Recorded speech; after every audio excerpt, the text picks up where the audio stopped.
In the year 2061, Earth finds itself in danger. The sun is about to turn into a red giant and will engulf the Earth's orbit within 100 years.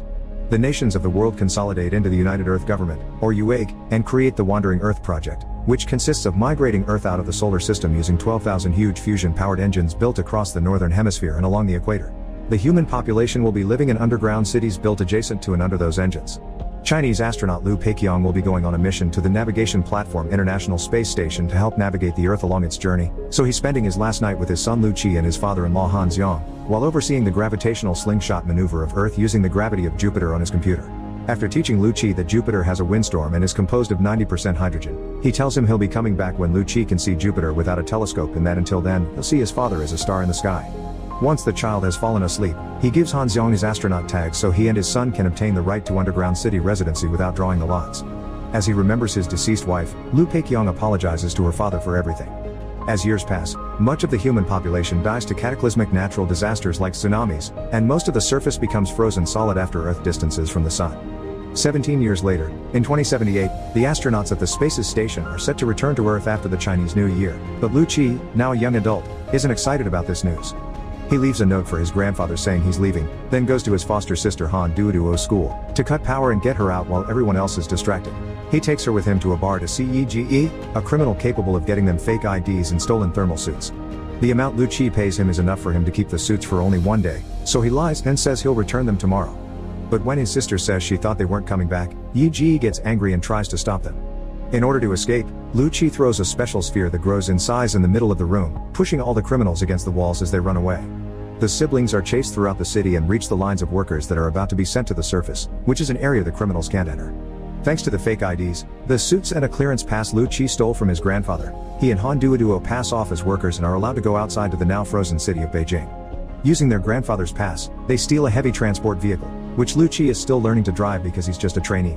Their takeoff is rather clumsy, and they hit other trucks on their way out, but eventually Liu Qi manages to take the road without much trouble, at least until they reach a vehicle checkpoint and get arrested. In jail, they're pranked by a young man on the next cell called Tim, who is half Chinese and half Australian. 5 hours later, Han Xiong comes over to bail them out, but he's arrested as well for trying to bribe the warden. Meanwhile, in the space station, Liu Peiqiang is keeping an eye on Jupiter to see how much time he has left before returning home. His fellow astronaut Maxim Makarov gives him a bottle of vodka as a goodbye gift, which he had to smuggle into the ship because alcohol isn't allowed on board. After going through his daily chores one last time, Liu Peiqiang logs in for the last time, and Moss, the ship's AI, congratulates him for so many years of service, which the rest of the crew punctuates with applause. They're all unaware that Moss has detected a high probability of colliding with Jupiter soon and is sending that information to the UEG. Back on Earth, Han Xiong is scolding his grandchildren for what they did and Tim tries to offer commentary, which frustrates Liu Qi and causes him to hit the wall with his fist. The wall starts to crumble under his hand, but it's not just the cell, the whole underground city is going down because Earth's proximity to Jupiter is causing earthquakes. As many of the Earth engines start failing, Han Xiong, his grandchildren, and Tim take advantage of the broken walls and the overall confusion to escape prison. They get back on Han Xiong's truck and drive away while dodging all the building parts that are now falling to the ground and the rocks falling from the mountains. Han Xiong proves to be an excellent driver and manages to get the truck even through a huge wave of snow until they're out of the Beijing.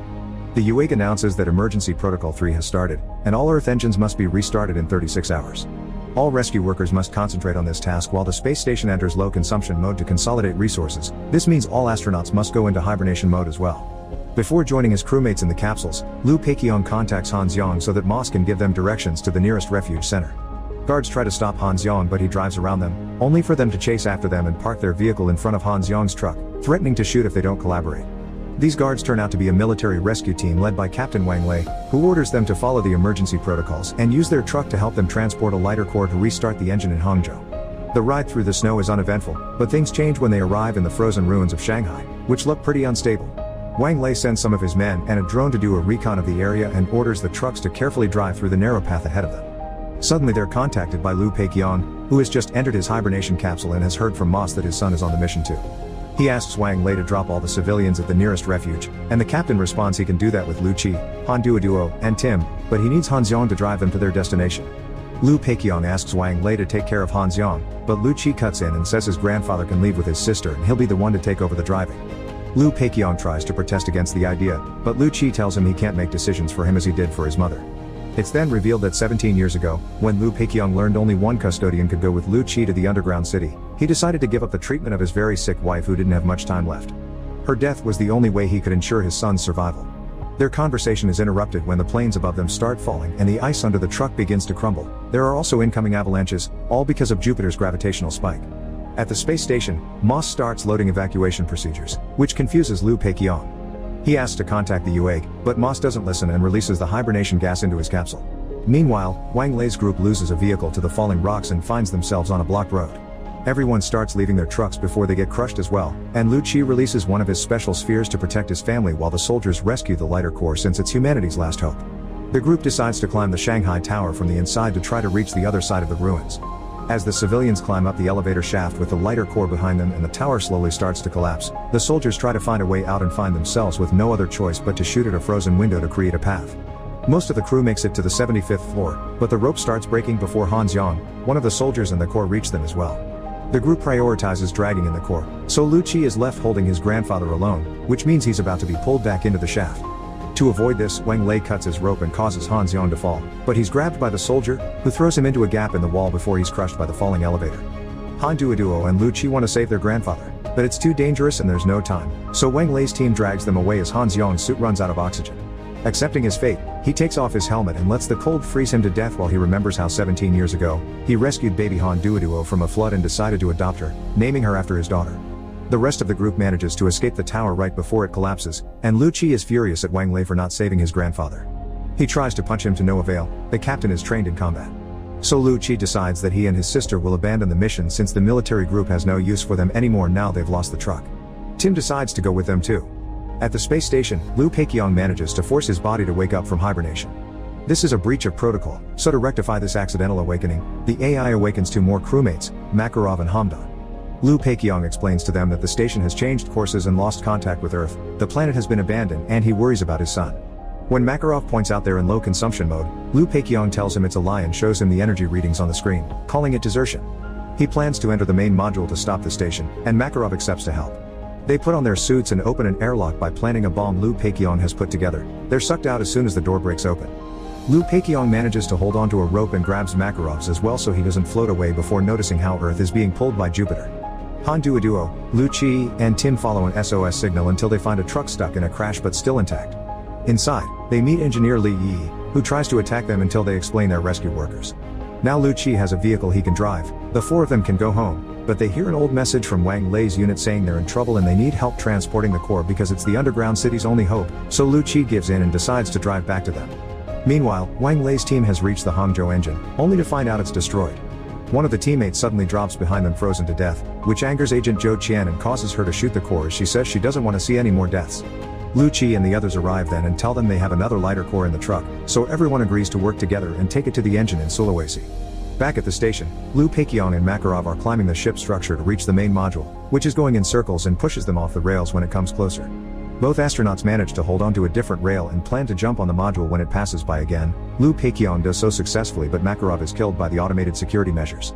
There's no time to grieve though, so Liu Peiqiang hurries to enter the main module through a nearby hatch and tries to stop the station, but manual override is invalid. Moss explains to him that this isn't desertion, all its actions have been approved by the UAG and are perfectly legal. Liu Qi's group arrives at Sulawesi and discovers that the engine has already been fully restored along with 90% of the engines around the planet.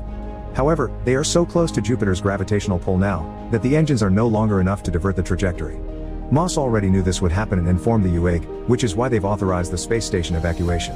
The AI has a new mission as a priority now. Instead of assisting Earth, the station must carry on a project called Helios. Earth will collapse with Jupiter in 7 days, so Moss broadcasts a final message to the world, telling them about Helios. The spaceship will act as an interstellar ark and take the 300,000 embryos, 100 seeds of basic crops, DNA maps of all known species, and digital libraries of all human civilizations to a planet with a fitting biosphere to begin a new Earth there. The AI offers kind words towards humanity, but in the underground cities, people are panicking and rioting.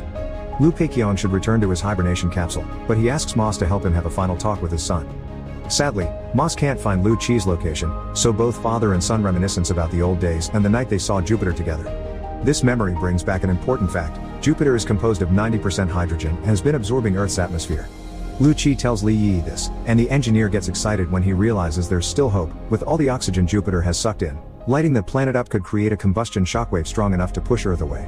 They'd only need a match, and that match is the Sulawesi engine. Even if it's a very dangerous mission, Wang Lei's team accepts it, because it's better than waiting a week for their deaths. The group goes to the control center by truck while Li Yi assigns each teammate a task to do during the execution of their plan, and Wang Lei tries to contact the space station to no avail. All other rescue units are evacuating the area and ignore Wang Lei's request for help, so they'll have to do this alone.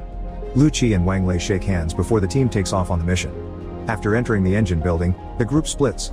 Han Duoduo and Zhou Qian will go to the communications room to try to ask for reinforcements. Li Qiu and Tim are in charge of taking the lighter core to the reaction chamber. Wang Lei and his men will manually unlock the engine, and Li Yi will gain control of the system to concentrate all the energy in only one nozzle. Han Duoduo tries to contact the other rescue units, but they either ignore her or can't understand what she's saying. Li Yi manages to hack his way into the system and tells Wang Lei's team to start pushing the enormous pin while Li Qiu and Tim force their way into the reaction chamber. Things seem to be going well at first, but soon the problems begin. Li Yi can't shut down the engine because his software is stuck at 99%, so a fellow scientist called Lao He must enter the CPU room and reconfigure the connections. This causes the engine not to fully incorporate the core, so Li Qiu must jump in and push it manually. It also starts creating some vibrations in the area that make walls crumble. Some debris falls between Wang Lei's team and the locking pin, and Zhou Qian dies when protecting Han Duoduo and Li Yi. While Li Qiu uses a blowtorch to detach the lighter core and push it farther, Han Duoduo finds an astronaut tag and uses it to contact Liu Peiqiang and tell him of their plan. Moss cuts in and says some Israeli scientists had already thought of that and in their calculations said it wouldn't work, but Liu Peiqiang doesn't care and calls the UAG anyway. He requests for reinforcements to be sent to Sulawesi, only to be turned down. Not wanting to give up, Liu Peiqiang speaks from the heart and tells the government to think of the children, so the UAG decides to give him a chance. They still can't send out such orders, but they will allow someone to speak to the rescue units directly so each person can decide if they want to join this kamikaze mission or spend the last few days with their families. Han Duoduo is the chosen one to talk to the rescuers. She sends out a message talking about being scared but wanting to help anyway. She also mentions hope.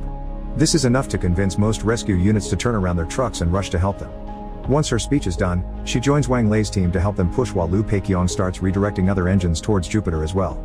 After a lot of effort, Lu Qi manages to kick the core into place but ends up getting stuck inside the chamber. Tim rescues him by grabbing his rope and jumping off the bridge to create a counterweight. Lu Qi is dragged onto the bridge safely, and he pulls Tim up with him before getting in the truck to leave the room before it explodes. Meanwhile, Lao He manages to connect the CPU with a new configuration right before dying from the wounds left by the debris that had fallen on him. Li Yi's software reaches 100% and shuts down the engine. The only thing left to do is the manual unlocking. Wang Lei's team is still having trouble with the pin, but luckily the reinforcement teams arrive then and help them push the pin into place. The engines are started, but the explosive range is too short to be able to ignite the hydrogen. Liu Peiqiang sees this on the station monitor and decides he wants to help using the 300,000 tons of fuel the spaceship is carrying. He asks the UAG for permission to plunge into the plasma beam, but he's denied since the point of the station is to ensure humanity's survival with Helios. The UAG hangs up on him and Moss tells him it will stop him from trying anything, so Liu Peiqiang takes an extreme measure. He grabs the bottle of vodka Makarov had gifted him and throws it at Moss, lighting it on fire and effectively disabling it. Liu Peiqiang finally regains manual control of the station and begins to steer it towards the plasma beam while listening to a message from the UAG saying they've decided to opt for hope and to respect his decision. During his last moments, Liu Peiqiang contacts Earth and tells the team not to turn off the engines, no matter how much Lu Qi protests against his plan. He apologizes to his son and like that day 17 years ago, he tells him to look at the sky where he'll see his father as a star. The station collides with the plasma beam then, and this time, the resulting explosion is enough to blow up Jupiter and push Earth away. The team and the rescue unit start running to hide in the underground city, but Lu Qi doesn't want to leave without Han Duoduo, who has fallen unconscious under some debris. Li Yi tells them to hide under the engine, which should counteract the force of the shockwave. Wang Lei dies when the whole building collapses, and the siblings fall into an abyss, surviving only thanks to one of Lu Qi's special spheres. But when a piece of machinery hits the sphere, the siblings are expulsed out of it and Lu Qi's helmet gets cracked. Han Duoduo cries to Tim for help as Earth's engines start working again and finally allow the planet to leave Jupiter's atmosphere. 3 years later, humanity has started a new project to take Earth out of the solar system before the expanding sun consumes it all. Lu Qi, Han Duoduo, and Li Yi work as transport vehicle drivers while the wandering Earth makes its way towards the Alpha Centauri star system.